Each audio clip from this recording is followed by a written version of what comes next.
오늘 주시는 말씀 마태복음 23장 37절부터 39절까지 말씀입니다. 우리 다 함께 한 목소리로 말씀을 봉독합니다. 시작. 예루살렘아 예루살렘아 선지자들을 죽이고 내게 파송된 자들을 돌로 치는 자여, 암탉이 그 새끼를 날개 아래에 모음같이 내가 내 자녀를 모으려 한 일이 몇 번이더냐. 그러나 너희가 원하지 아니하였도다. 보라, 너희 집이 황폐하여 버려진 바 되리라. 내가 너희에게 이르노니 이제부터 너희는 찬송하리로다. 주의 이름으로 오시는 이여 할 때까지 나를 보지 못하리라 하시니라. 아멘.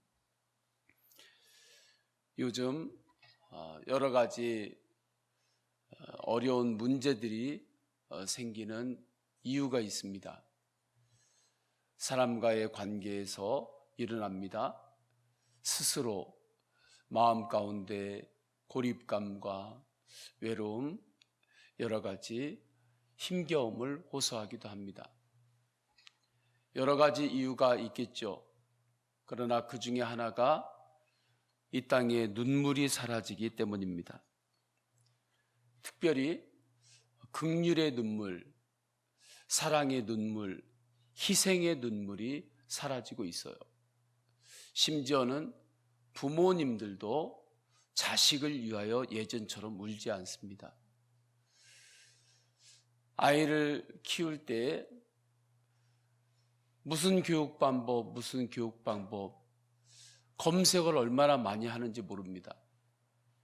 인터넷에서 이리저리 찾죠. 이렇게 아이를 키우면 좋다더라. 저렇게 키우면 좋다더라.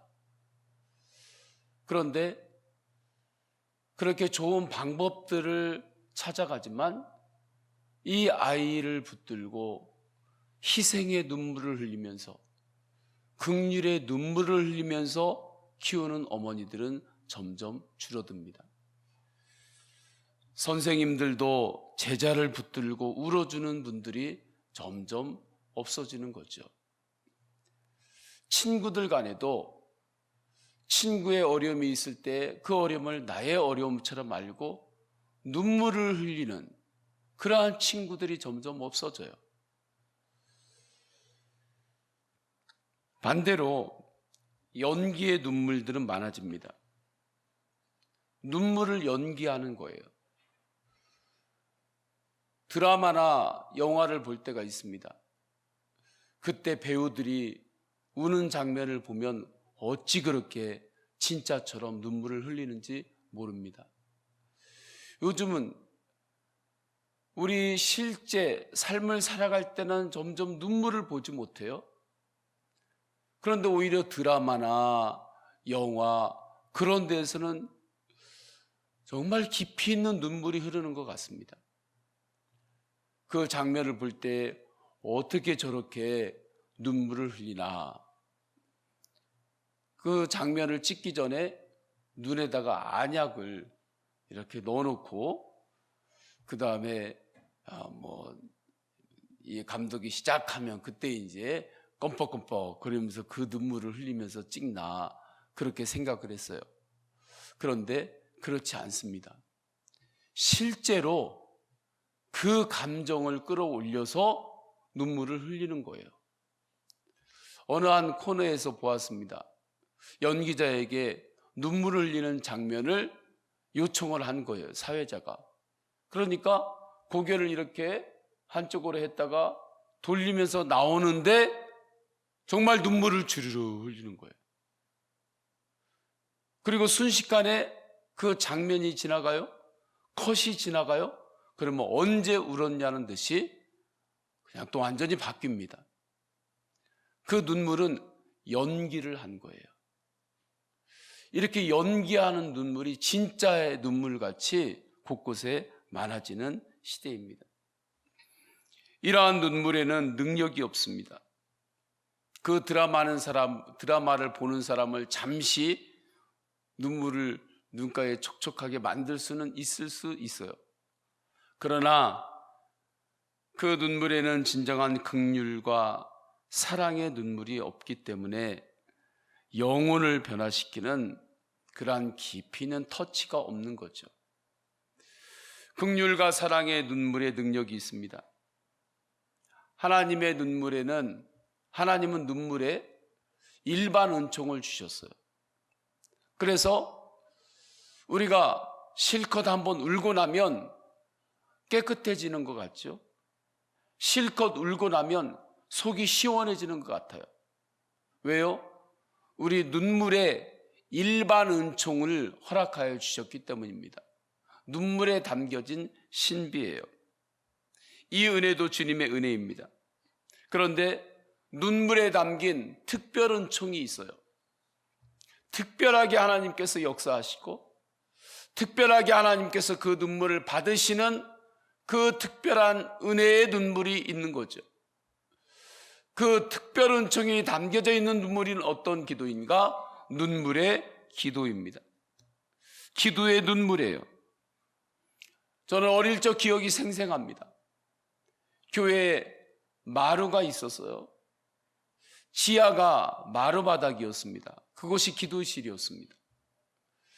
그 마루바닥에는 곳곳에 눈물 자국이 항상 있었어요. 기도회가 끝나고 나면, 어른들 기도회가 끝나고 나면 이 마루바닥 앞쪽에 곳곳에 눈물이 떨어져 가지고 그 눈물을 꼭 닦고들 일어나곤 했습니다. 저희 어머님께서도 기도하면 항상 우셨어요. 우시는 때들이 너무나 많았어요. 우리를 위해서, 자녀들을 위해서 붙잡고 기도해요. 그러면 꼭 우세요. 가정 예배를 드리면서 기도하자. 그러면 어머니는 기도하면서 또 울어요. 그럼 우리는 어머니 왜 이렇게 기도하시기만 하면 우세요? 왜 기도하시기만 하면 그렇게 우시냐고요? 그렇게 질문을 했어요. 한두 번 한 게 아니에요. 그런데 지나고 나니까 그 눈물의 기도가 사나 밀려 형제들을 키운 것입니다. 예수님도 감람산에 입성을 하세요. 종려나무 가지를 사람들이 흔들고 겉옷을 앞에 깔아놓으며 왕이 오신다고 그렇게 환호하는 그곳을 향하여 예수님께서 가시는 겁니다. 그런데 예수님께서 가실 때에 우세요. 예루살렘 성을 바라보며 눈물을 흘리세요. 누가복음 19장 41절에 가까이 오사 성을 보고 우시며 말씀합니다. 제자들과 무리들은 정치적인 메시아가 온다고 기뻤습니다. 유대인들에게 있어서 메시아는 인간입니다. 하나님을 뜻하는 게 아니에요. 그곳에서 자꾸 메시아 하니까 그 메시아를 우리는 어떤 구원자, 하나님, 신 이렇게 생각할 경우들이 있어요. 그런데 유대인들이 말하는 메시아는 인간을 뜻하는 것입니다. 다시 다윗 시대의 그 성공과 번영을 다시 우리 민족 가운데 주고 그것을 일으킬 수 있는 영웅, 그 영웅을 뜻하는 거예요. 그러니까 많은 사람들이 예수님을 영웅으로 생각한 거예요. 예수님께서 예루살렘 성에 들어오실 때 그 인간 예수로서 우리를 다시 회복시킬 수 있는 능력이 저분에게 있다. 그래서 환호하고 왕이 오신다고 기뻐했던 것입니다. 그런데 예수님은 그 길을 오시면서 한없이 우세요. 그 모습을 보면서 눈물을 한없이 흘리십니다. 이때 우셨다라고 하는 헬라어 단어를 보게 되면 애통한다, 애곡한다, 그러한 의미가 있습니다. 이 단어의 의미는 그냥 조용히 눈물만 글썽이면서 주르르 흘리는 운다라는 단어의 뜻이 아니에요. 영혼의 부르짖음과 같이 통곡하면서 펑펑 운다는 뜻이에요. 예수님께서 감람산에서 예루살렘 성을 바라보며 오실 때에 눈물을 흘리시는데 그냥 눈물을 글썽글썽이면서 그냥 주르르 흘리는 그 눈물을 흘리신 게 아니에요. 눈물을 펑펑 흘리시면서 통곡하며 우시면서 예루살렘 성을 향하여 오시고 계셨던 것입니다. 그렇게 눈물을 흘리시면서 새끼 나귀를 타셨던 거예요. 이 눈물은 긍휼의 눈물이요 사랑의 눈물입니다. 죽을 수밖에 없는 영혼들을 바라보며 안타까워 흘리는 눈물이에요. 예루살렘에 있는 사람들에게는 예루살렘 성이 자랑이었습니다. 그 당시에 모든 정치, 경제, 문화의 최고들이 그곳에 모여 있는 거예요. 나름 세상에서 잘 나간다고 생각했던 사람들, 내가 중심이라고 생각했던 사람들, 그 모든 이들은 예루살렘에 모여 있었습니다.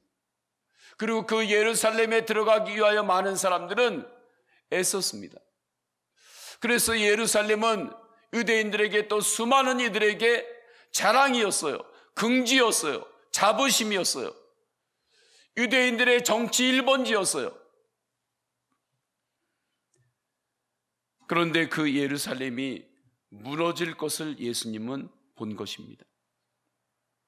그 예루살렘이 무너질 것을 본 거예요.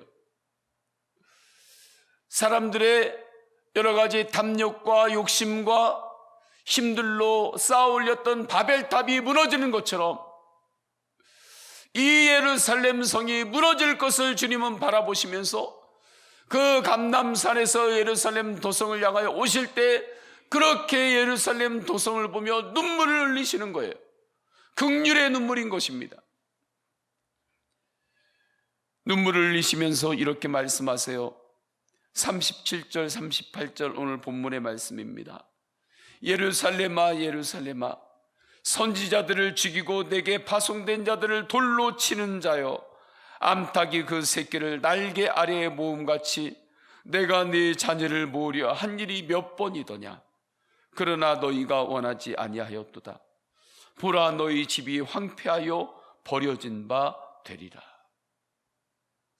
주님께서 하나님의 말씀으로 암탉이 새끼를 품는 것처럼 한번 보셨습니까?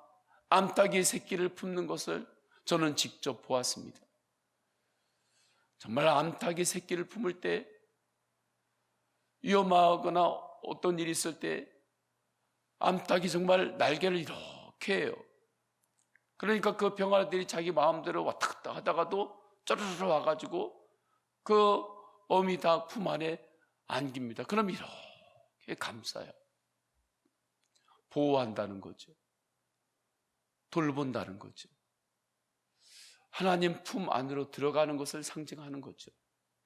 그렇게 주님께서 하나님의 말씀으로 문 영혼들을 품고 하나님 나라 복음을 전하고 주의 영광 가운데 하나님 앞에 나오도록 초청을 그렇게 했는데 너희들은 그 하나님의 사랑의 초청을 받아들이지 않았다.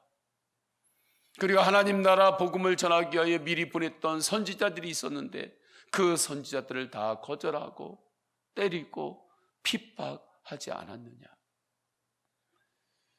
그렇게 한 너희들이 이제 황폐한 땅이 될 것이다. 이것은 이 예루살렘 성이 실제로 무너지게 돼요. 실제로 무너지게 되는 것을 예수님께서 예언하신 것임과 동시에 그 땅에 있는 수많은 영혼들이 죄의 짐을 해결하지 못한 영혼들이 죽어가는 것을 주님께서는 말씀하시고 계시는 것입니다. 그리고 이것은 이 당시 예루살렘 성 안에 있는 사람들만이 아니에요. 온 인류를 향하여 주님께서 바라보시며 눈물을 흘리시며 선포하는 말씀입니다. 이렇게 하나님 앞에서 눈물로 나아갔던 곳에 세워진 교회가 있는데 그 교회 이름을 눈물교회라고 해요. 사진에 나와 있는 교회입니다. 이 교회의 꼭대기부터 모양이 비스듬하게 정말 한 방울의 눈물이 떨어지는 것 같은 그러한 모양을 하고 있어요. 예수님의 눈물을 상징하여 건축한 교회입니다. 이 눈물교회 안에 들어가서 보면 강단에 십자가가 있어요. 그 뒤에 창문이 있습니다.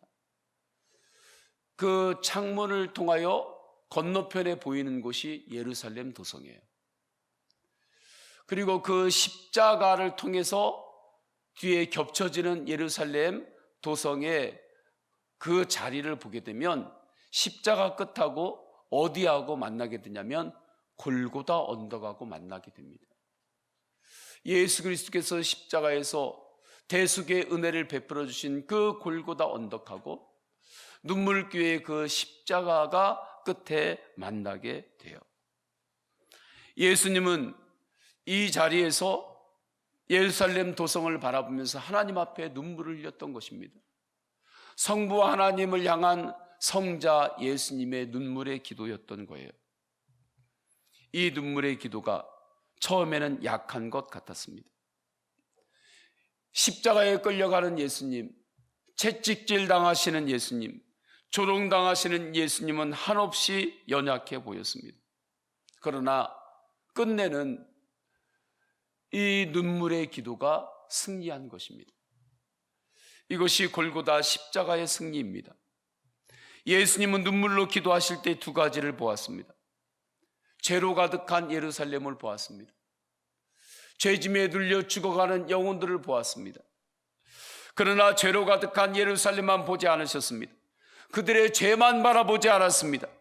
그 안에서도 이 모든 어둠을 이기시고 빛으로 나아갈 십자가의 언덕을 바라보신 것입니다. 골고다의 십자가의 그 은혜, 그 십자가의 복음을 주님은 동시에 또한 바라본 것입니다. 이것이 눈물의 기도입니다. 눈물의 기도는 우리의 연약함과 우리의 죄와 우리의 아픔만을 바라보고 있지 않습니다. 물론 눈물의 기도는 우리의 죄와 연약함과 아픔을 향합니다. 그것을 바라보며 하나님 앞에서 흘리는 눈물인 거예요. 하나님 앞에서 흘리는 긍휼의 눈물인 거예요. 그러나 우리는 그 죄와 연약함만 바라보며 눈물을 흘리는 것이 아니라 눈물의 기도는 또한 어디를 향하게 되는가? 우리의 죄를 용서하시고 우리의 죄를 사하시고 우리를 품어주시고 우리를 새롭게 하시고 우리를 구원해 주시는 예수님을 바라보며 흘리는 감격의 눈물이 되는 거예요. 그래서 눈물의 기도는 동시에 두 가지를 향하게 되는 것입니다. 저는 우리 성도님들이 이 새벽에 기도할 때 우리 죄의 연약함, 내 연약한 나의 성정, 그리고 우리가 중보해야 될 사람이 있죠. 태신자가 있죠.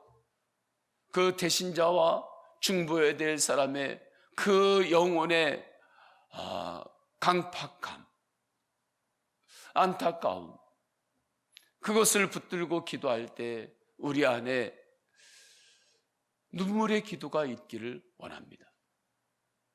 그러나 그 눈물의 기도가 그 사람의 안타까운 영혼, 나의 죄, 나의 미성숙함, 나의 미숙한 성정, 죽어가는 영혼들, 그것만 바라보고 눈물로 나아가는 것이 아니라 우리가 기도할 때 주님께서 그 영혼을 만지시고 주님께서 다시 사하여 주시고 나를 토기장이처럼 또 새롭게 빚어주시고 주님께서 나를 또 일으켜 주시고 그렇게 죄를 용서해 주시는 예수님을 바라보며 감사의 눈물, 은혜의 눈물, 감격의 눈물로 향하는 그 은혜까지 나가시기를 축원합니다. 십자가의 보혈로 주님께서 응답하시고 눈물의 기도를, 아픔의 눈물의 기도를 감사의 눈물로 바꿔주시게 되시는 거예요. 이처럼 우리가 눈물의 기도를 드릴 때에 그 기도는 우리를 새롭게 합니다. 그래서 찬양 중에 이러한 가사가 있죠. 내 마음의 주를 향한 사랑이 나의 말에 주가 주신 진리로 나의 눈에 주의 눈물 채워 주소서. 나의 눈에 주의 눈물 채워 주소서. 나의 눈에 주님의 눈물을 채워 기도하는 사람은 이전에 묶이지 않습니다. 그래서 고린도서 5장 17절에 그런즉 누구든지 그리스도 안에 있으면 새로운 피조물이라 이전 것은 지나갔으니 보라 새 것이 되었도다 말씀하시는 거죠. 노아 시대에 그 땅 가운데 얼마나 많은 죄들이 만연했습니까? 그런데 죄들이 만연했을 때 그 죄의 특징이 무엇인지 아십니까? 장가가고 집 사고 먹고 이런 것만 생각하며 살았더라 말씀이에요. 우리는 노아 시대에 그들의 죄가 굉장히 끔찍한 죄들이 그 시대를 다 덮었을 것 같죠? 그러나 그렇지만도 않아요. 그냥 그들은 장가가고 집 사고 일하고 먹고 그렇게 또 살았던 거예요. 그런데 그것만을 위해서 살았던 거예요. 하나님의 영광, 하나님의 이름, 하나님의 말씀은 조금도 생각하지 않고 그냥 내가 어떻게 먹고 살아야 되는지, 이 세상에 태어난 이유가 결혼하기 위해서 태어난 것처럼, 이 세상에 태어난 이유가 뭔가 내 욕구를 채우기 위해서 이 세상에 태어난 것처럼 그것만을 가지고 그것만을 목적으로 가지고 살았는데 그것이 그 땅에 죄가 만연했다고 주님은 말씀한 것입니다. 하나님의 영광을 위해 살지 않았어요. 그때 하나님께서 우시는 거죠. 하나님께서 눈물을 흘리신 것이죠. 그 눈물이 40일 동안 내린 하늘의 비였습니다. 그렇게 40일 동안 하나님께서 눈물을 흘리시면서 비를 내리셔서 노아의 홍수가 일어난 거죠. 그 노아의 홍수는 이전 것을 정리하고 다시 새롭게 하나님께서 재창조하시는 그러한 은혜의 눈물인 것입니다. 물론 심판의 눈물로도 볼 수 있겠지만 그것은 이전 것은 다 정리하고 새롭게 주님께서 인도하시겠다고 하는 주님의 마음인 거예요. 정말 고린도후서 5장 17절 방금 말씀, 누구든지 그리스도 안에 있으면 새로운 피조물이라 이전 것은 지나갔으니 보라 새 것이 되었도다 하는 말씀이 하나님의 눈물로 나타난 것입니다. 눈물의 기도에 능력이 있습니다. 눈물의 기도에 특별 은총이 있습니다. 성도님들이 이 새벽에 감람산에서 예루살렘 성을 바라보며 우시며 오셨던 예수님을 바라볼 때 주님 그 눈물을 나의 눈에 채워주소서. 그렇게 주님 앞에 기도하도록 하겠습니다. 다 함께 기도하십니다. 기도하실 때 예루살렘 성을 바라보고 영혼들을 바라보며 우셨던 주님의 눈물을 나의 눈물에 채워주소서. 오늘날은 정말 눈물이 사라집니다. 정말 눈물이 점점 없어집니다. 눈물의 기도로 승리하게 하소서. 둘째는 십자가의 은혜로 태신자를 품게 하소서. 코로나19가 속히 소멸되게 하소서. 다 함께 통성으로 기도하십니다. 할렐루야. 하나님 아버지 주님께서 인도하여 주시옵소서. 하나님 아버지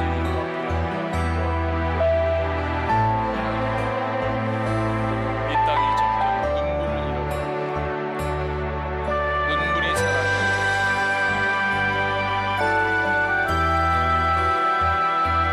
그래도 예전에는 서툴러도 자녀를 붙들고 흘리는 부모의 눈물들이 있었습니다. 그러나 요즘은 점점 자녀들을 위해서도 흘리는 부모의 눈물들이 있습니다. 인터넷에서 어떻게 하면 아기를 잘 키울까 방법들을 찾고 뒤지고 이것이 좋은 교육 방법인지 저것이 좋은 교육 방법인지